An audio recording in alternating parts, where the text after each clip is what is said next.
Okay, this is a video that I've been meaning to make most of the winter, but every time I go to make the video, it snows all over all the plants I want to show you.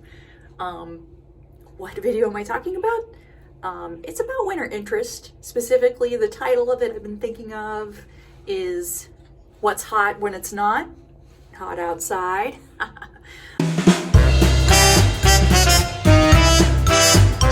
So let's go outside and look. My front porch area, the front porch garden, that's where all of my winter interest is because I look out that direction a lot during the winter. Whereas my backyard, I don't venture out too much into because it becomes a soggy mess. All right, let's go see what's going on. Okay, so this is my front porch area, and the first thing that I want to show you is something that's probably classic winter interest, and that is a holly. I believe this is the papa holly, the daddy holly, the male holly, because there, right here, is the lady holly. Why do I know that? Because usually she's got berries, but at this point the birds have, I think, picked it clean, otherwise they've fallen off. Anyway, holly is certainly a plant that I think you might think of when it comes to snowy weather. But there's lots of other options, not all of which are alive right now. I wanted to show you here this gold draping sort of grass is Hakanakloa, a Japanese forest grass. And beside it, also still looking fabulous, is a rhododendron that I inherited from this house.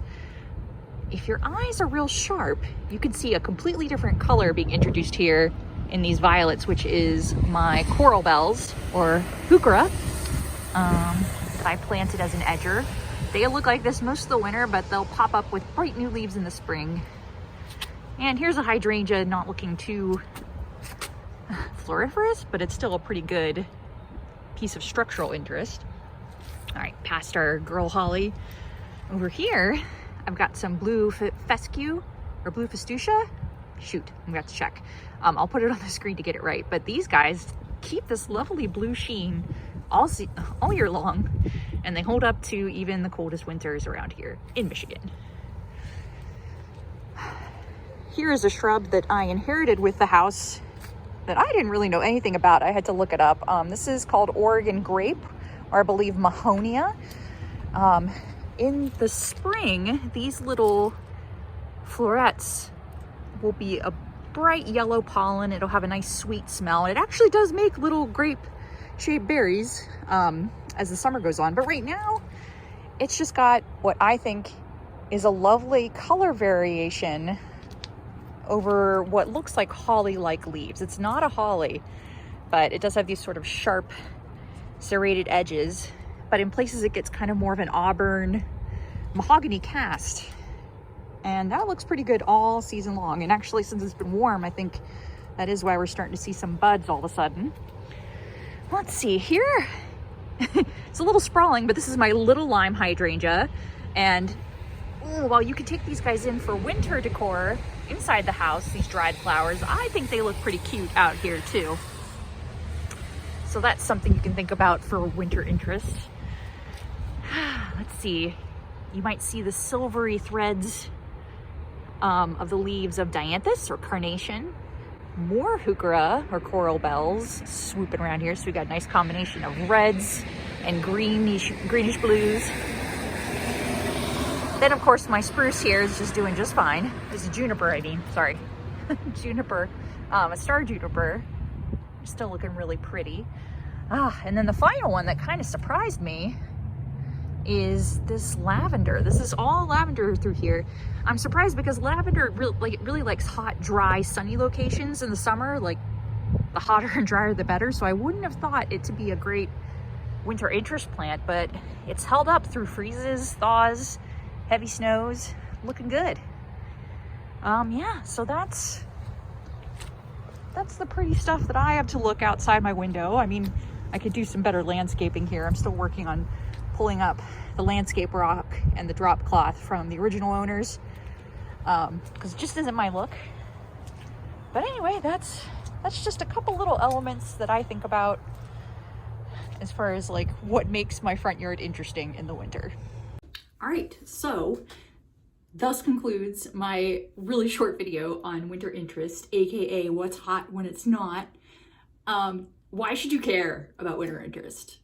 You might be thinking about that like, come on, Amber, I'm really focused on all the flowers growing in the spring. I'm just trying to make it through this really dull time of year. Trust me, I'm also trying to make it through because this time of year is getting so close to when spring actually happens that you get kind of over the snow and everything else. But the thing about gardening that I want to make sure everyone keeps in mind, and I try to keep in mind, is that you can do with your garden, whatever you want to do. Whatever brings you joy is what you should be doing for your garden. And so focus on the things that you care about.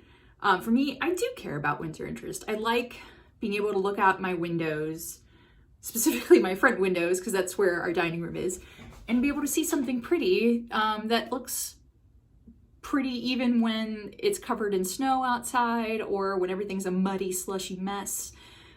So that's why I focus a little bit on winter interest, and specifically in the parts outside the parts of my house where I'm most likely to see it. Like I said, I'm not really wading into my backyard much at all right now because it's not where I'm hanging out. And everything I can see from the windows is mostly fence line at this point, so I don't sweat it. But winter interest can be, like, the easiest thing to always think about, I think, are shrubs, because they have structural interest all year long. Most shrubs, well, at least keep their branches. In fact, yeah, if they don't, you probably have a problem. They keep their branches, some keep their leaves, some change colors of leaves or branches in the winter. So like that's, I think, the most easy thing to think about putting places in the winter is having that architectural element that is a shrub.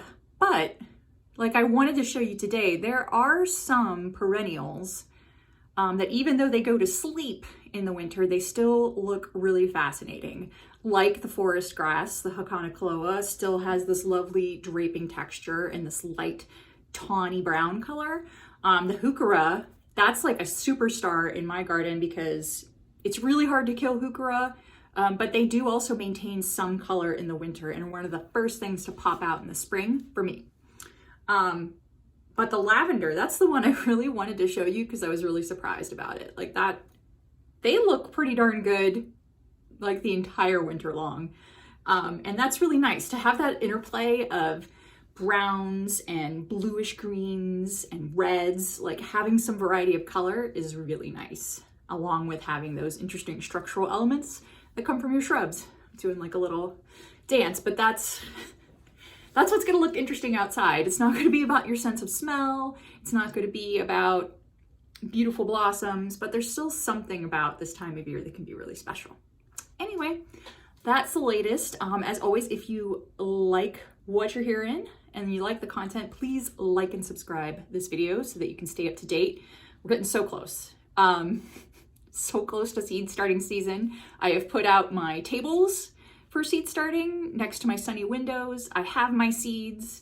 Next, I have to decide when I'm gonna start them and also whether or not I need to buy more seed flats to start them because math is hard and I don't get it right every year. Anyway, thank you again for stopping by my new corner office too. It's the same corner office, but I did a little home office redo.